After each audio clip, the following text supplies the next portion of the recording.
So I've been telling this story about Private Joker from Full Metal Jacket, who turned out to be my dad because he's the Duke and he like trained in Alaska and he was in Vietnam in the very beginning. He wasn't there during the Tet Offensive, and like I realized that like I knew Henry Kissinger when I was growing up. So I told this story and I was like, "Well, I can fight real tough." I didn't say I could fight real tough. Private Joker used to think that he could fight someone like me. He found out real good I'm someone who knows how to fight. I think I turned into someone that like sounded like Private Joker. Private Joker knows that if you get into a fight with me, you better be prepared to get your eyeballs ripped out and your dick ripped off, and I might just beat you so bloody that your brain is caved in. Private Joker knows that a black belt ain't shit. I beat the shit out of a black belt. It don't mean nothing if you're a black belt. Bitch wanna come around talking about black belts like it means fucking shit. I've been to fucking jail. I meet people that are fucking black belts and I fucking laugh at them. I'll beat you fucking unconscious.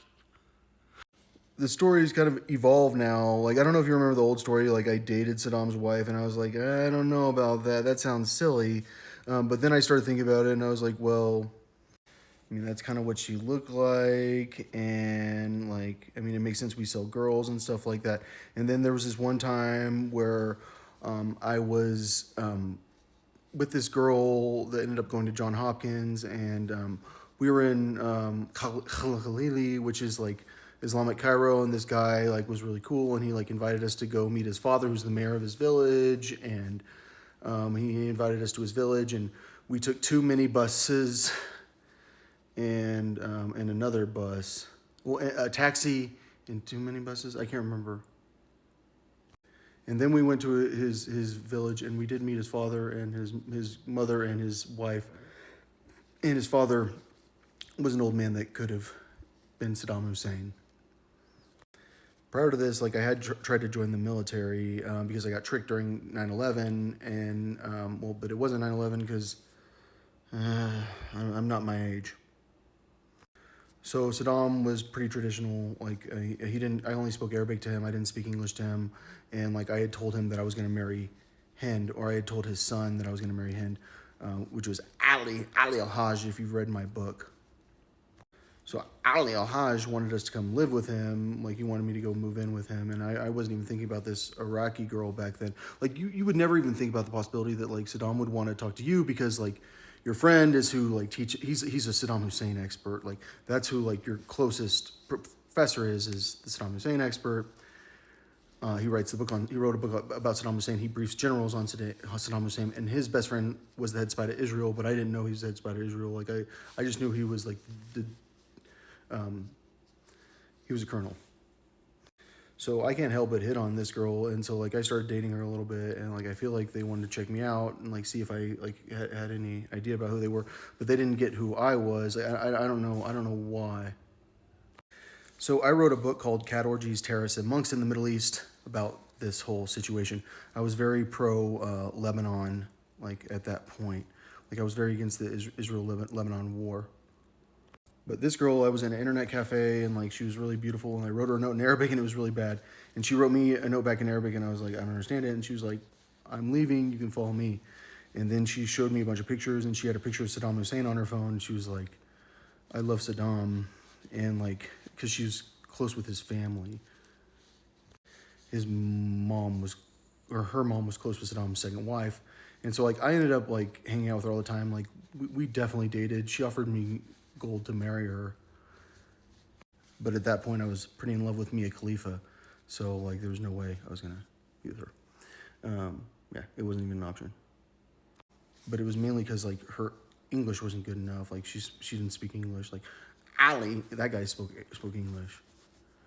So now the story's evolved to the point that like I'm starting to think I fought George St. Pierre like as training. They just want to make sure I can fight. Let's go. He'll go box George St. Pierre. He's gonna go work for a Shaolin monk with George St. Pierre, and then George St. Pierre just offers to box me, and like of course, and like I am 100% certain that I beat him at boxing because he kicked me in the nuts because like I know I'm the one that's like winning the boxing match. But I was like I thought the best shape of my life. I mean I don't know. This was like way back in the day. So now like the reason that like I show this picture here is because I always thought I fought Diplo. I thought Diplo was a black belt in karate. Here's Diplo, and like Diplo and I are homies. Like he's kind of a hippie. Like I mean, we do like that. We work for like a Shaolin monk and stuff, and like he wasn't there for very long at all, but we did have fun together.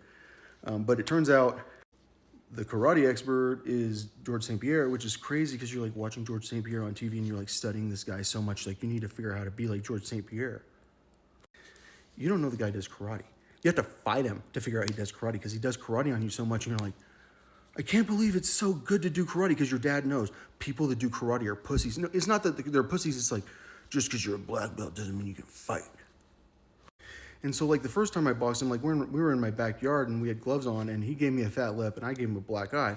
And like I knew that there was a reason he kicked me in the nuts, and like I think I like really did need training. Like you have to get kicked in the nuts, and like because I was like, because like the old man would do some like arm lock on me, like this old fart, and it's like okay, I know, kung fu. I bow down to kung fu.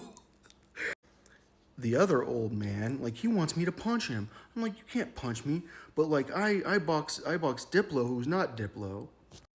And that was before I got good at boxing. So like I came back and boxed him again, and like that's when he like kept kicking me in the stomach. But like I thought I knocked him out like in the first like minute.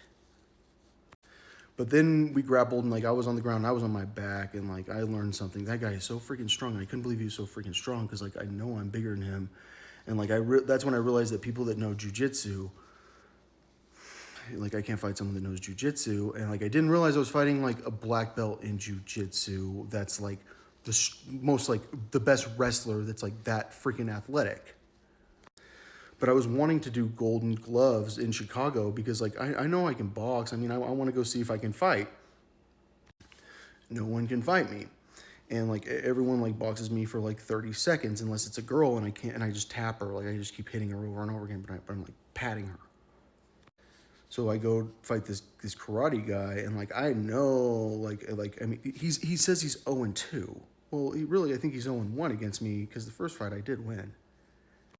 The second fight, like I think I would have knocked him out. Like I think I hit hard enough, and like he was wide open, and I mean the other guy, like I pulled my punch so hard, and like one punch he was like, okay, no. And that guy was a bouncer at John Barleycorn. That guy was like taller, and like I always fight taller people, and like that's probably why I'm a pretty decent fighter because I fight Private Joker, who is I think Johnny Bench, who's 6'4". And so, like, I mean, I think that guy was probably training to go fight someone taller, and he realized that like the guy to fight for him was Michael Bisping. So yeah, George St. Pierre has 2 losses, and like those are very, very old. Like I think he's the guy that like knows like he doesn't want to lose, and that's why he chose Michael Bisping. And you're like, you chose Michael Bisping because you didn't want to lose? Like how in the world? And it's just because like he just knows, like because he's sparred with him enough. Do I think that like I could beat George St. Pierre now that he's sparred with me too much? I mean, I think it'd be a lot harder. Like I mean, clearly like he could figure out how to beat me. I mean, that's like my opinion about that guy. Like, don't let him find out anything about the way you fight.